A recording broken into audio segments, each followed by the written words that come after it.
December the 26th. Christmas is done and dusted. We are back to normal. Well, fairly normal. 9 games to go through tonight. Still no word on Luka Doncic. I was hoping to wake up to some news, but that is not the case. But we still have plenty to talk about. This is the Thursday pre-game show. Let's go balls deep. I'm the type to get shit done. You the type to observe. March Madness on my speakers, but today's November 23rd. Got something loud in the blunt, yeah. I don't say what I want, yeah. Probably somewhere sunny getting tan. Foreign women in the sun, yeah. That's all that I need. That's all that I need. That's all that I need. Got my brothers with me. Got my brothers with me, and my mama's healthy. That's all that I need. Welcome to the Balls Deep podcast, brought to you by Fantasy Basketball International. I'm Adam King. Find me on Twitter and Blue Sky at AdamKing91.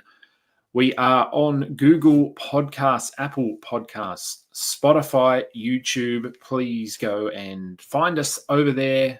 Like our channel, subscribe, download episodes, all of that stuff. We are part of the Old Man Squad at Old Man Squad on Twitter, at Dan Besbris on Twitter if you're looking for more information. And Dan is also on Blue Sky at Old Man Squad, I believe. 9 games. Tonight, no update as far as I'm aware regarding Luka Doncic, which is a bit annoying. I thought we'd have something. I will do a double check. No shams. Anyway, nothing has popped up. But let me just see if there's any. No, it doesn't look like there is. A lot of people asking questions, but no, nothing on Luka yet.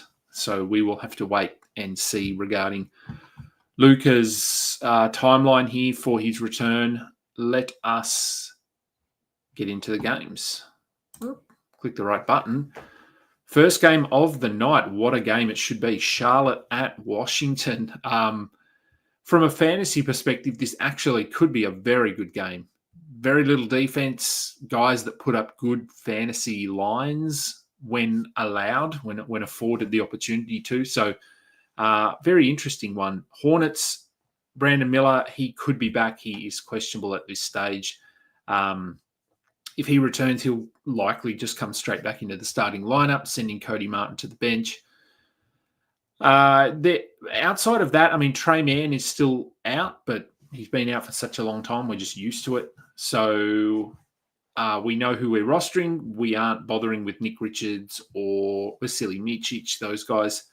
Tonight, Salou, no thank you. Cody Martin is probably the only one I'd look at, just because he can do defensive stuff in 25 minutes. So keep an eye on him. Josh Green, no, not interested in him either. For Washington, Bilal Coulibaly is playing, as is Alex Sarr, as is Bob Carrington. So do we even count Kyle Kuzma at this point? I suppose we do. He is out. But outside of him, relatively healthy, which makes it tough to make a case to roster Justin Champagny. He's been trending down. I don't see there being enough for him tonight, especially with 9 games. It's going to be tough. You'd need to have a few streaming spots to prioritize him, I think. But we know we roster Malcolm Brogdon until that next injury comes along. With Sarr back, Valanciunas is a drop. Very deep leagues, or not very, but deep leagues, I guess you can still hold Valanciunas because in 15 minutes, especially against a team like Charlotte, he could put up close to a double-double in limited minutes. So we will see. Miami at Orlando. I did see the Pat Riley quote that they are not trading Jimmy Butler. I don't know if they've told Jimmy Butler that, but yeah, that could get interesting if in fact Jimmy Butler is going to force his way out. I don't know whether we'll get to that, but we've seen situations with Jimmy before, and trading and that sort of thing. So could be an interesting situation. But as for tonight, Jimmy Butler is doubtful. He won't play, I don't think. So we don't need to have him in our active lineups. But with him out, there's a little bit more for a few players. Duncan Robinson, Jaime Jaquez, Nikola Jovic was good in that last game. Obviously, no Drew Smith. He would be the guy we'd be grabbing here. Haywood Highsmith, I don't think so. He's starting, but we don't need to roster him. In deeper leagues, Kalel Ware has been playing well. So go and grab him. I think it appears he's just going to play 15 minutes now per game as the backup centre. Terry Rozier is questionable to return. He would be worth streaming in, I think, tonight. Although playing Orlando, always tough. They're a very defensive-focused team. For the Magic, they are still without Franz and Paolo. Obviously, Gary Harris, always questionable again. Whether he plays or not doesn't really matter. Trevelyan Queen is coming off a intriguing performance. Let's call it that. I've had questions about him. Do we add him? Is this sustainable? We didn't even see this coming. So maybe if you wanted to take a flyer on him and see what we get tonight, you could. The Magic, I think, are just going to run with whatever's working on the night, which does make it tough to go for guys like Cole Anthony, Anthony Black, Jonathan Isaac. They all could have value, but they all could also not have value. So Suggs, Badadze, Carter Jr. are probably the three that we're locking in, and then you could go and grab Caldwell Pope if you need some threes and steals, and De Silva, who has been playing relatively well lately, which is always good to see from a rookie. OKC at Indiana, the Thunder. We know their injury report. Alex Caruso out again with a hip issue. Don't know if this is related to the initial hip issue, but wouldn't be surprising if it is. He's just a stream guy anyway, but with him out, it gives a little bit more value to Isaiah Joe, to Cason Wallace, to Lou Dort. They all just play a couple of extra minutes. Aaron Wiggins probably also steps into a larger role, but we're not rostering him. Isaiah Joe for threes, Cason Wallace for steals, Lou Dort for Dort stuff. Could be some threes, could be some steals, could be nothing. The Pacers, Miles Turner is questionable. If he is out, oh, God forbid we get a Thomas Bryant start. I don't know if they'll go down that path, but I guess that's why they signed him, or traded for him. I don't know. Let's see. I mean, they play early, so we will know before lineups lock. If Turner is out, do they go with Thomas Bryant, or do they bring Obi Toppin in and go small? I don't know. I do think if Turner is out, Toppin probably becomes someone we want to roster tonight. And Thomas Bryant, I don't know. Look, he probably does play, to be fair, decent minutes against Isaiah Hartenstein because he is as close to a matchup that they have. So maybe you take a flyer on Thomas Bryant. It's desperation stakes, but yeah, we know he does have a somewhat fantasy-friendly game. TJ McConnell, steals, assists, Benedict Mathurin, points. Nembhard has looked okay. He doesn't do a lot outside of scoring. He gets a few assists, but there's just not that much to go around when Halliburton is playing relatively well. Chicago at Atlanta. Josh Giddey, questionable again. Ayo Dosunmu, also questionable. If both of those guys are unavailable, Torrey Craig, he's sort of a jack-of-all-trades guy that they might slot in. Kobe White will handle the ball a lot, as will Zach LaVine. Dalen Terry, maybe, but he's just not that good. So there's a couple of ways they could go here, but it's probably Torrey Craig. It's maybe Taylor Horton Tucker. Again, desperation stakes when you're looking at those guys. Patrick Williams, not really doing enough, I don't think, to be a must-roster player. For the Hawks, Trae Young is questionable again with his heel issue. Bogdan Bogdanovic also questionable. Look, Trae, 9 times out of 10, he plays through these things. So fingers crossed that is the case tonight. We're not looking at Ricochet. Hunters should be rostered. I don't think he's available. Larry Nance, I've picked him up in 2 or 3 leagues, I think. I like what he's been doing. He's playing 25-ish minutes. So I think if he's available and you need big man stats, but also some out of position stats, like some assists, some steals, some threes he's been hitting. So yeah, I like Nance tonight as a streamer. Brooklyn at Milwaukee. It's rinse and repeat with Brooklyn. Take your pick. Jalen Wilson, Noah Clowney, Shake Milton, Dayron Sharp, Tyrese Martin, Keon Johnson. Any of them could have value tonight. Ben Simmons, we are rostering him, although he is questionable. They're listing this as maintenance back issue, I think. Yeah, back rest. So maybe they do have a back-to-back. As it's Christmas, I haven't looked that far ahead. Yes, Brooklyn do play tomorrow as well. So Ben Simmons will likely miss one of those games tonight or tomorrow. Cam Johnson, keep rolling with him. I guess Nick Claxton.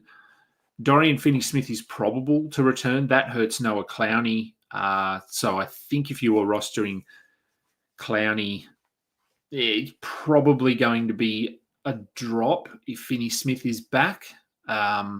If Simmons is out tonight, Shake Milton could come into the starting lineup. We have to remember that Cam Thomas is also very close to returning, as is Zaire Williams. So this is all going to change in the next, for the next game, potentially, or at least early next week. For the Bucks, Giannis is questionable. Dame is questionable. Chris Middleton should play. He's just sort of listed probable as a homage to his injuries, I think. If they're healthy, don't worry about streaming anyone. If they're not, if Lillard or Giannis don't play, we look at Gary Trent. We look at, Bobby Portis is rostered, but we look for his production to bump up, and we look at AJ Green to a lesser degree as well. Houston at New Orleans. Tari Eason questionable to return after missing 4 games, I want to say. Let's see. Well, if he plays, Jabari Smith has sort of really made the most of this opportunity to play increased minutes, and he's looked pretty good. So does that mean that Tari is going to just play 20 minutes off the bench? Because if that's the case, he's tough to hold. He probably is a hold, but until we know for sure. But it could be that ceiling that we've seen glimpses of isn't on the cards anytime soon. Dylan Brooks is out again, so roll out your Amen Thompsons. He started in that last game. We know what he does when he starts. And that's sort of it. Cam Whitmore, he popped off in that last game. If you need some points, take a bit of a flyer on Cam Whitmore tonight. For the Pelicans, Trey Murphy, probable. That's good news after he suffered that injury. If he's available, Brandon Boston, we can move on from him. Jordan Hawkins, if you need threes, they'll roll him out. Look, he'll get in early. If he's shooting the ball well, he'll play big minutes. He'll probably get you 5 or 6 threes. If he's not playing well, he might only play 18 minutes and get you 3 points.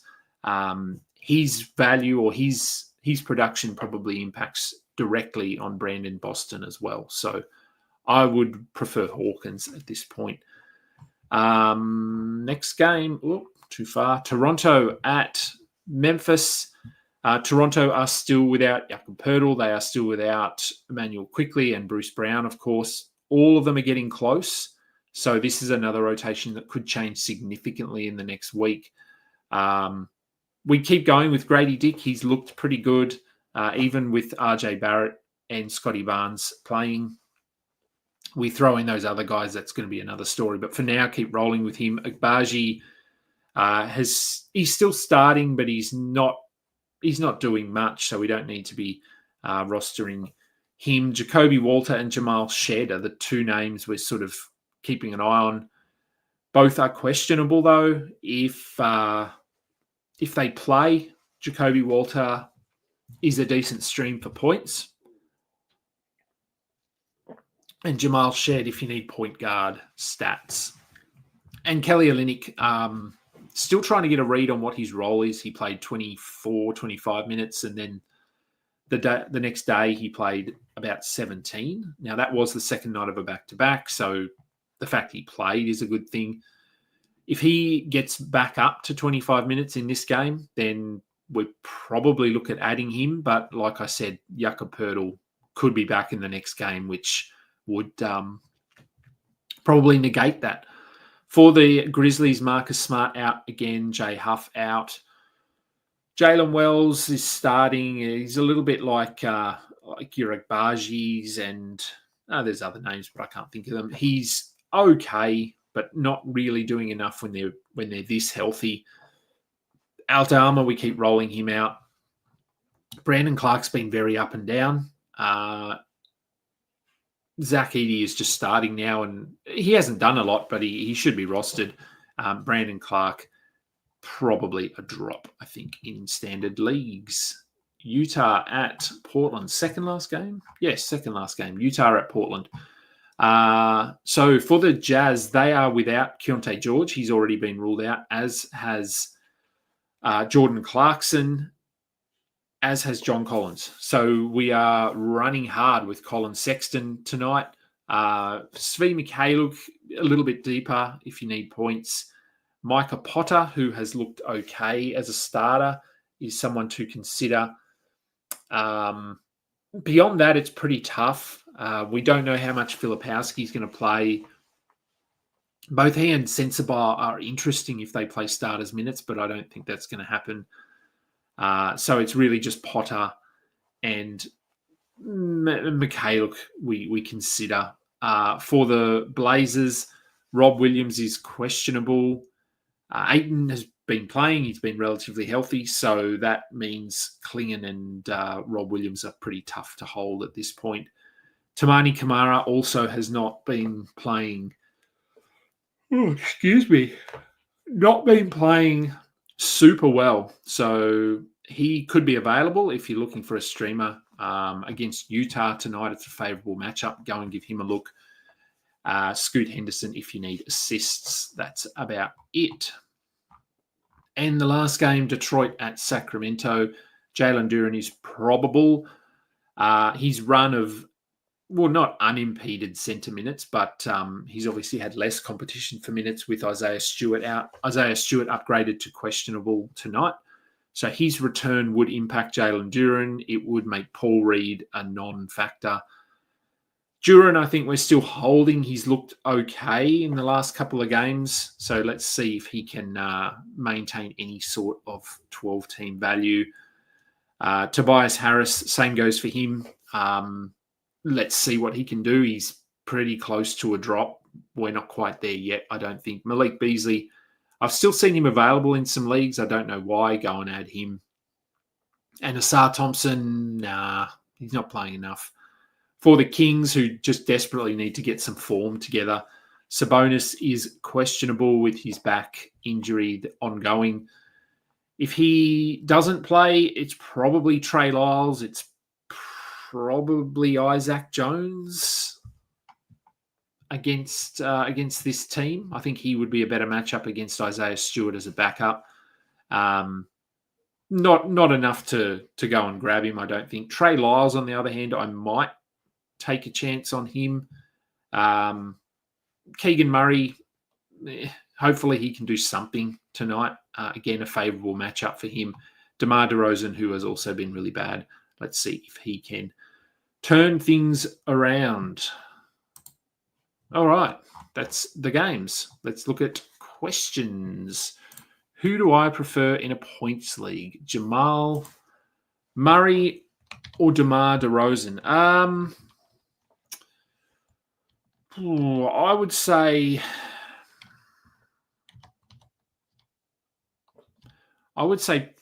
probably Jamal Murray.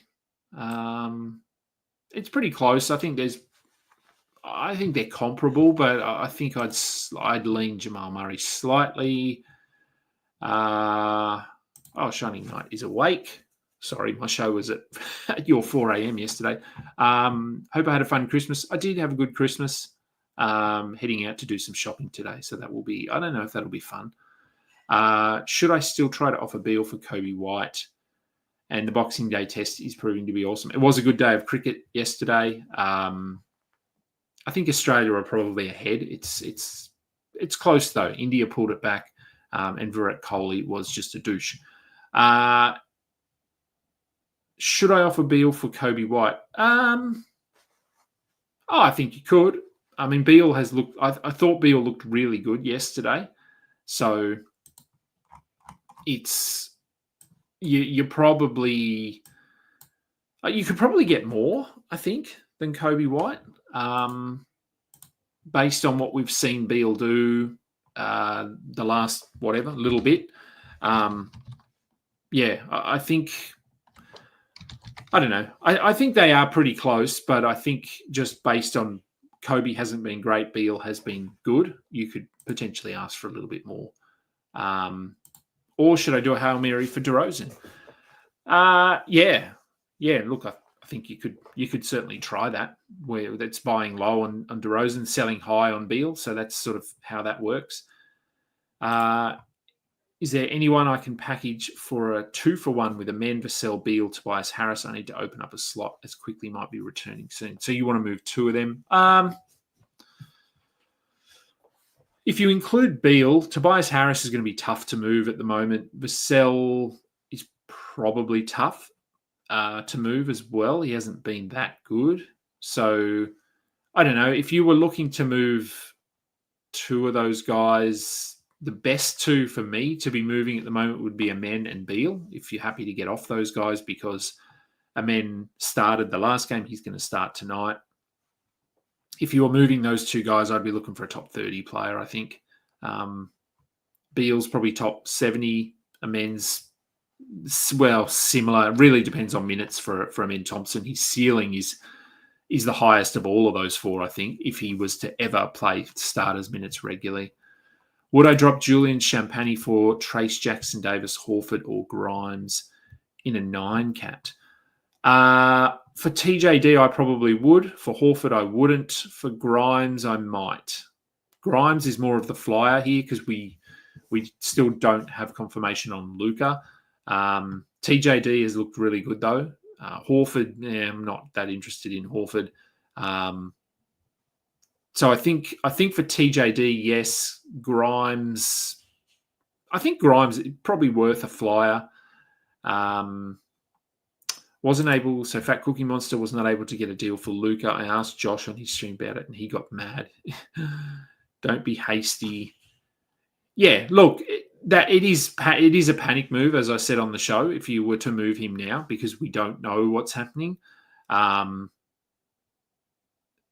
mean, Josh, anyone who watches Josh's show, he's honest. He'll tell you what he thinks, and he's not wrong. Like, this is a panic move if you're looking to move Luka.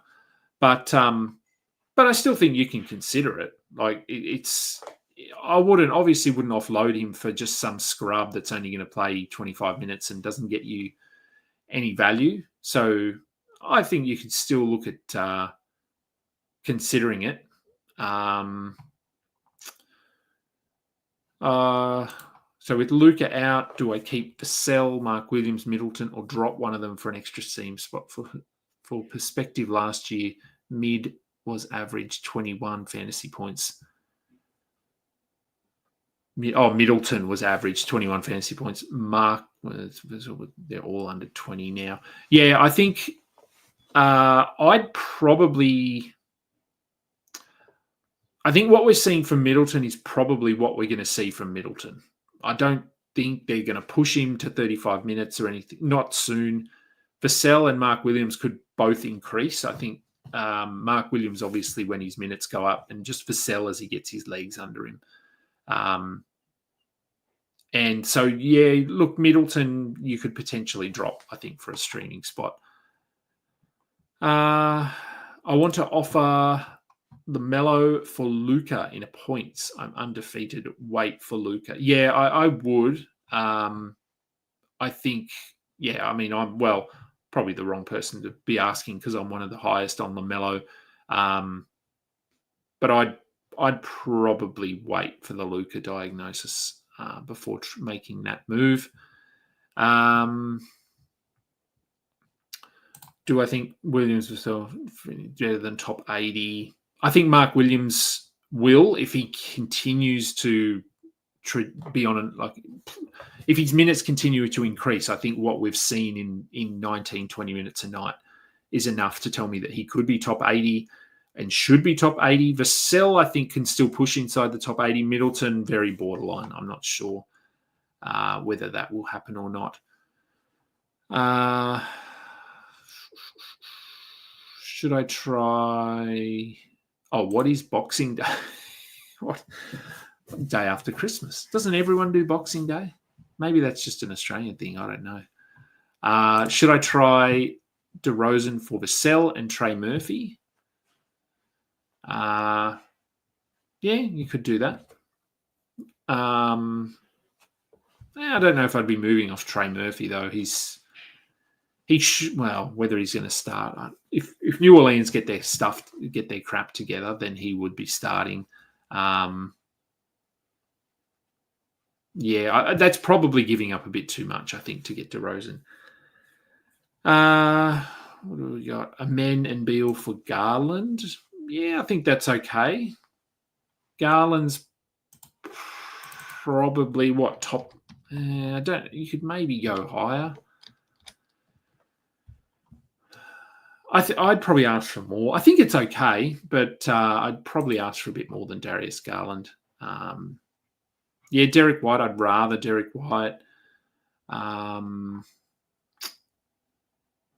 Will Luca be back for the playoffs, for the fantasy playoffs? I think so. I think that would be worst case. I said on the pregame show that I think best case scenario, this is 2 weeks, worst case 3 months. And that was just basing that on Karl Anthony Towns' injury from 2 years ago. And even if he's out for 3 months, that's what, mid-March, which is probably the middle of fantasy. Depends on your league settings. We always say that fantasy playoffs should end before April. So could be back during the playoffs. It's very up in the air at the moment, as it always is with a soft tissue injury. Oh, so Canada is having Boxing Day. Google said it was British Canadian. Oh, okay, there you go. I just thought it was a everywhere thing. Apparently, it's not. I don't know why it's called Boxing Day. I'm sure someone probably does. It's just you probably don't know what cricket is, a lot of you anyway. But cricket there's a big game that starts Boxing Day every year in Australia. And yeah, it's at the Melbourne Cricket Ground, and it usually sells out. So yesterday was the first day. It's a 5-day match, and they had, I think it was a sellout. So they would have had close to 100,000 watching it yesterday. And I think today might be close to a sellout as well. So another 100,000 watching today. Oh,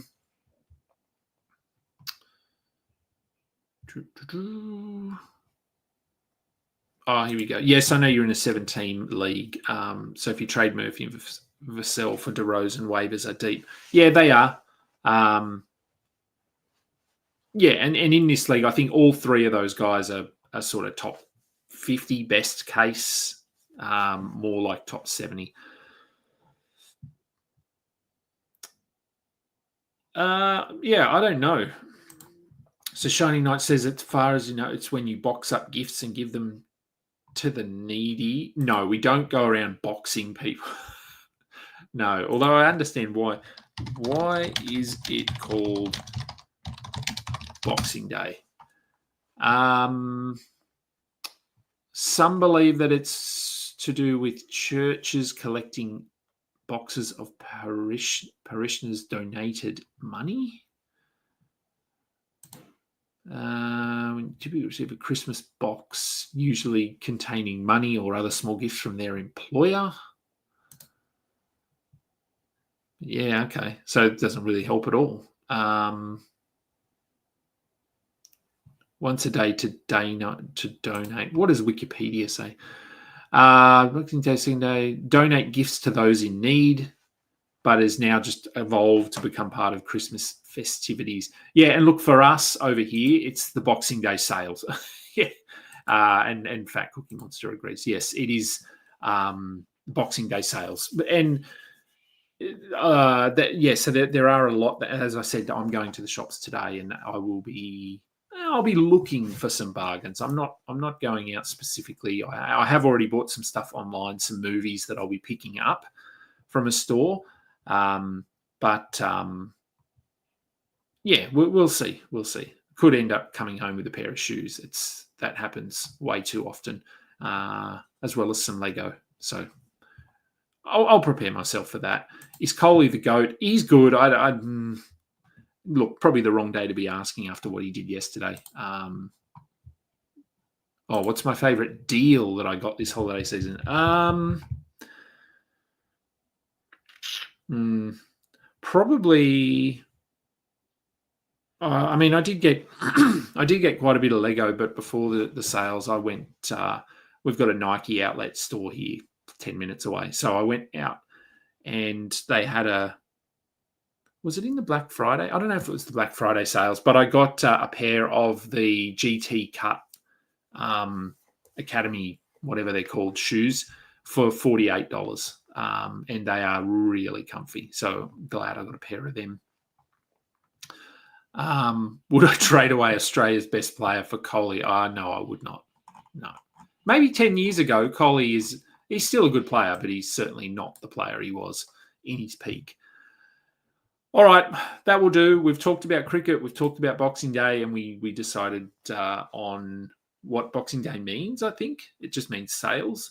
And we were able to talk about some fantasy basketball. I will be back with a post-game show later today. Enjoy the games.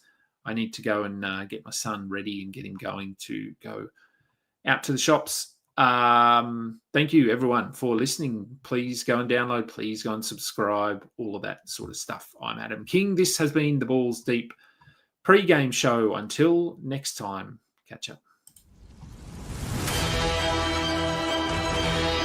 You just listened to another episode from the Fantasy Basketball International Podcast Network. Thanks for joining us. And for more information about joining our community, please check out our website at FBI.